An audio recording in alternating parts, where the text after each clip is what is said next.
આ તાપમાન કેટલું હોય તે મેળવવાનું છે. તો સૌથી પહેલાં આપણે લિસ્ટ બનાવી નાખીએ કઈ કઈ રાશિ આપેલી છે. એક તો આપણને T0 એટલે કે શરૂઆતનું તાપમાન આપેલું છે 27 ડિગ્રી સેલ્સિયસ. ચાલો, ત્યારનો અવરોધ R0 75.3 ઓહ્મ છે. બરાબર. વોલ્ટેજ કેટલા આપીએ છીએ આપણે? 230 વોલ્ટ. પ્રવાહ કેટલો પસાર થાય છે? 2.68 એમ્પિયર. અને આલ્ફા કેટલો આપેલો છે? 1.7 10⁻⁴ ડિગ્રી સેલ્સિયસ ઇન્વર્સ. એકમ સહિત બધી રાશિ દર્શાવવાની, આ ખાસ ધ્યાનમાં રાખવાનું. પૂછ્યું શું છે? ટી તાપમાન કેટલું થાય? ચાલો, કઈ સૂત્ર યાદ આવે છે? અવરોધ જે છે એનો તાપમાન સાથેનો સંબંધ, એક સમીકરણ આપણે ભળી ગયા. જે આપણે અવરોધના પ્રકાર ભણ્યા એની પહેલા એક સમીકરણ આવી ગયું છે. સમીકરણ કંઈક આવું હતું, RT = R0 1 + alpha T - T0. આ સમીકરણ હતું. આની અંદર જો RT એટલે શું છે? ટી તાપમાને અવરોધ. ટી તાપમાને અવરોધ ખબર નથી આપણને. R0 તો આપણને આપેલો છે. 1 + આલ્ફા આપેલો છે. ટી તાપમાન, ટી એટલે અજ્ઞાત તાપમાન જે આપણે મેળવવાનું છે. અને T0 એ પણ આપેલું છે. એટલે આપણી પાસે ઘટે કોણ? આ બે ઘટે છે, ટી અને RT. RT એટલે શું છે? ટી તાપમાને અવરોધ. હવે તમે અહીંયા જુઓ, ટી તાપમાને અવરોધ કેટલો થાય? તો અવરોધ R, V = એર સમીકરણ વાપરો તો V = એર પરથી R ને કરતા બનાવો તો V/I થઈ જાય. એટલે તમને ટી તાપમાને અવરોધ મળી જાય. તો હવે અવરોધ RT = V/I. તો 230/2.68. તો એ અવરોધ મળશે 85.8 ઓહ્મ. Okay, 85.8 ohm. એટલે આ મળી ગયો ટી તાપમાને અવરોધ. હવે બધાની કિંમત મૂકી દો તો RT તમને મળ્યા 85.8 = R0 75.3 1 + આલ્ફા 1.7 10⁻⁴ ટી મેળવવાના છે. અને T0 આપ્યા છે 27 ડિગ્રી સેલ્સિયસ. ચાલો, આનું સાદુરૂપ આપવું હોય તો પહેલાં કાઉન્સની સાથે આ ગુણાકારમાં છે, આ સાઈડ જાય એટલે ભાગાકારમાં થઈ જાય. એટલે 85.8 ભાગ્યા 75.3 = આખો કાઉન્સ વધે. ચલો, આ કાઉન્સમાં પણ આ 1 + છે ને, તો આ 1 ને આપણે પેલી સાઈડ મોકલો એટલે -1 થઈ જાય. આખું પદ વધશે 1.7 10⁻⁴ T - 27. ચાલો, તો આનું સાદુરૂપ આપો. પછી અહીંયા આ જે પદ છે એ પાછું છેદમાં આવશે અને -27 છે આ બાજુ આવે એટલે +27 થાય. તો છેલ્લે ટીનો આન્સર આવશે તમારે 847 ડિગ્રી સેલ્સિયસ. તમારે વ્યવસ્થિત લખવાનો, આખું ગણતરી સહિત. બરાબર, કેલ્ક્યુલેટરની અંદર ગણતરી કરીને દર્શાવવા. તો ટી આવ્યું 847 ડિગ્રી સેલ્સિયસ. મતલબ કે જ્યારે 2.68 એમ્પિયર જેટલો સ્થાયી પ્રવાહ પસાર થાય ટોસ્ટરમાંથી, ત્યારે એનું તાપમાન કેટલું થઈ ગયું હોય? 847 ડિગ્રી સેલ્સિયસ. ઓકે, તો આપણો આન્સર સિમ્પલ દાખલો છે. ખાલી એક જ ઇક્વેશન છે, RT = R0 1 + alpha T - T0.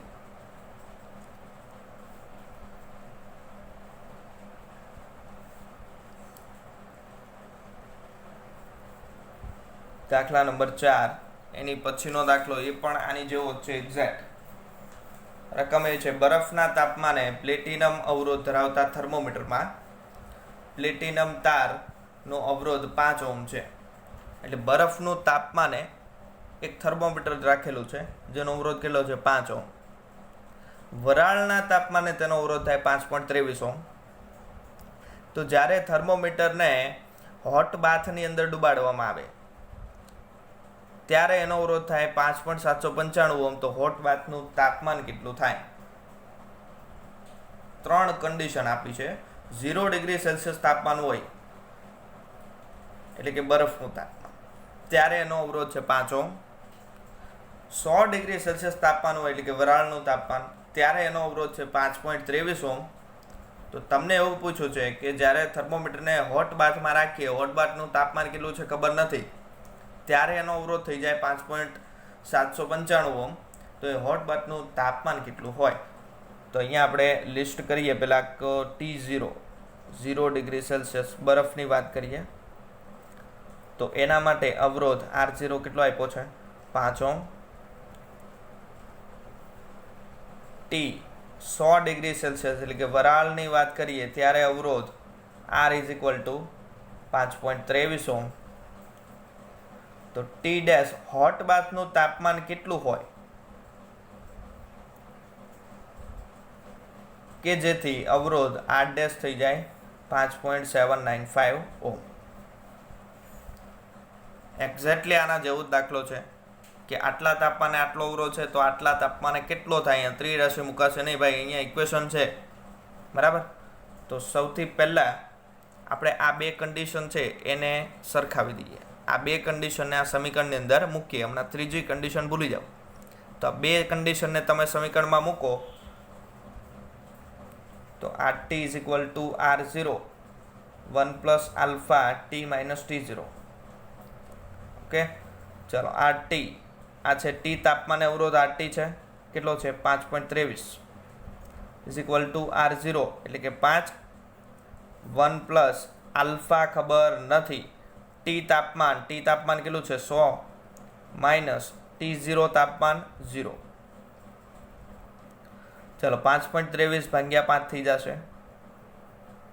આ એક અહીંથી આ બાજુ એટલે -1 = 100 - 0 એટલે કે 100 આલ્ફા.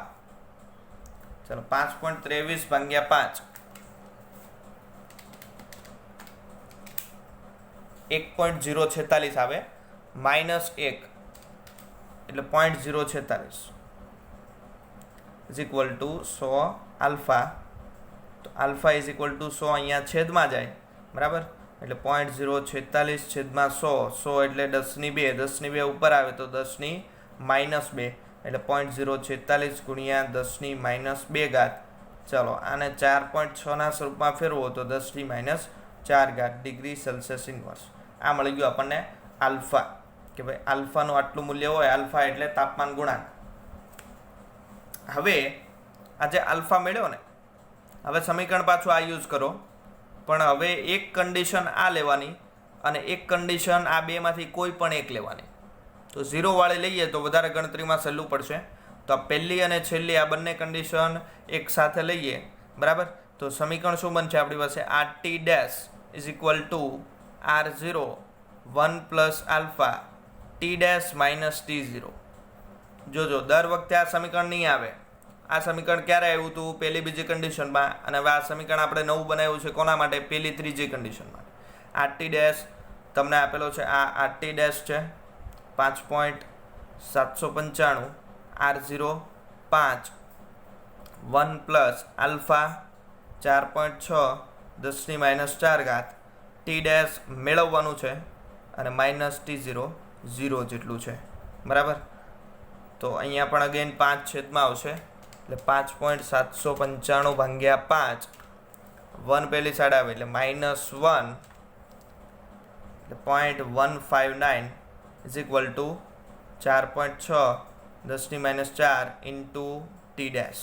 તો T ડેશને કરતા બનાવી દો તો T ડેશનો જવાબ આવશે તમારી પાસે 345.65°C. આ ફાઇનલ આન્સર બરાબર. કે જ્યારે અવરોધ 5.795 હોય ત્યારે તાપમાન કેટલું હોય? 345.65. એટલે જો અહીંયા રકમની અંદર તમને આલ્ફા નહોતો આપ્યો એટલે સૌથી પહેલાં આપણે આલ્ફા મેળવો પછી આલ્ફાની કિંમત બીજા એક સમીકરણમાં મૂકી એટલે જવાબ આવ્યો 345.65°C. ચાલો ત્યાર પછી આગળ વધીએ. દાખલા નંબર 5.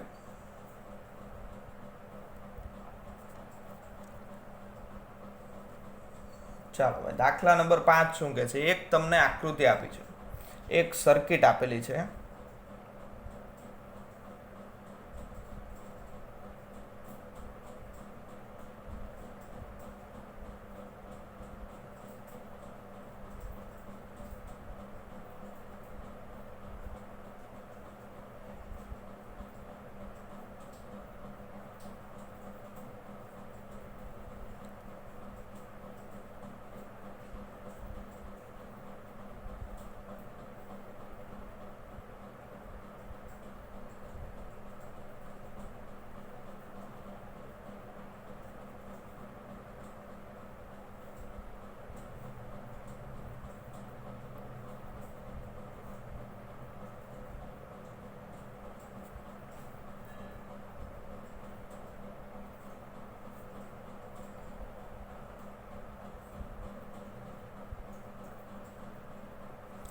ચાલો આકૃતિમાં કંઈક આવી એક સર્કિટ આપી છે.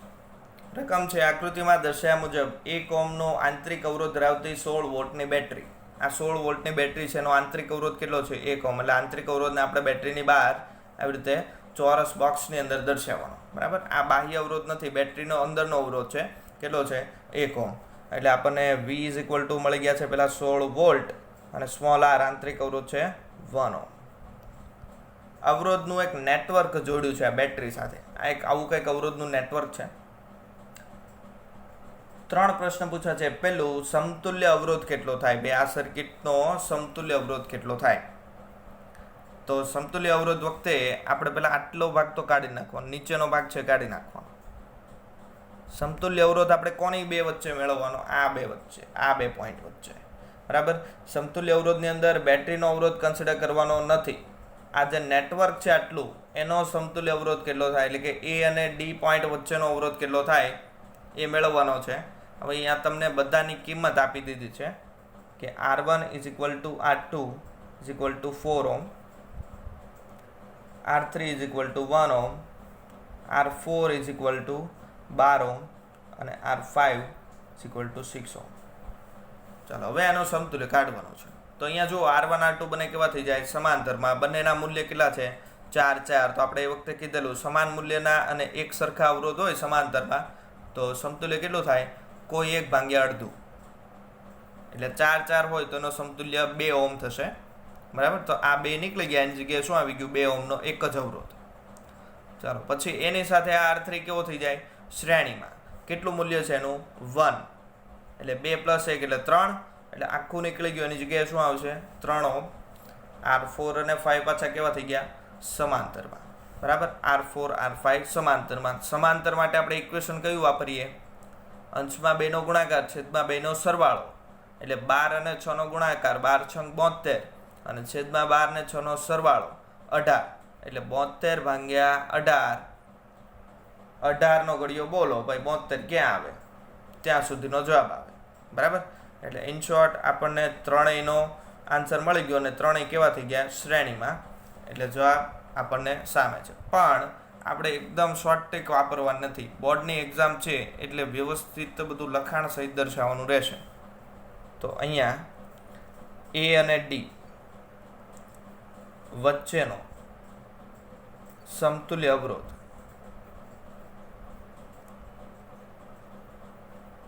એટલે કે AB વચ્ચેનો અવરોધ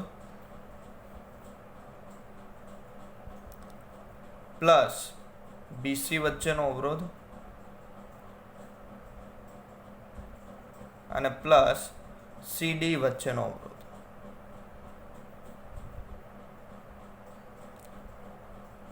ચાલો આ મેળવવાનું છે. બરાબર, તો AB વચ્ચે જુઓ તો R1 R2 કેવા છે?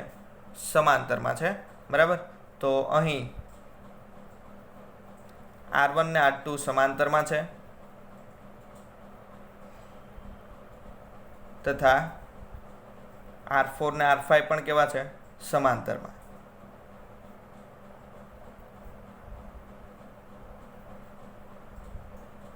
અને R3 તેની સાથે શ્રેણીમાં છે.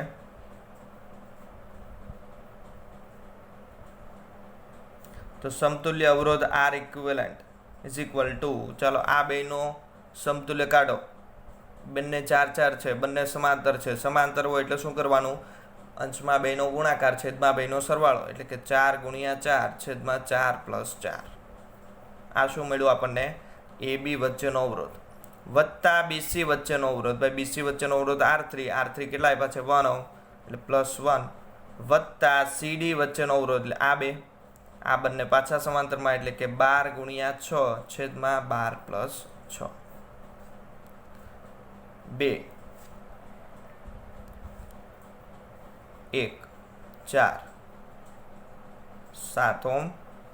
આ મળ્યો આપણને R ઇક્વિવેલન્ટ. સમતુલ્ય અવરોધ કેટલો થાય? 7 ઓહ્મ જેટલો થાય. એટલે પ્રશ્ન નંબર A પૂરો. નેટવર્કનો સમતુલ્ય કેટલો થાય? 7. યાદ રાખજો, સમતુલ્યની અંદર બેટરીનો અવરોધ કન્સિડર કરવાનો નથી. બીજો પ્રશ્ન, બેટરીમાંથી નીકળતો પ્રવાહ કેટલો થાય અને દરેક અવરોધમાંથી પસાર થતો પ્રવાહ કેટલો થાય? તો માની લો કે બેટરી કનેક્ટ કરીએ એટલે એમાંથી I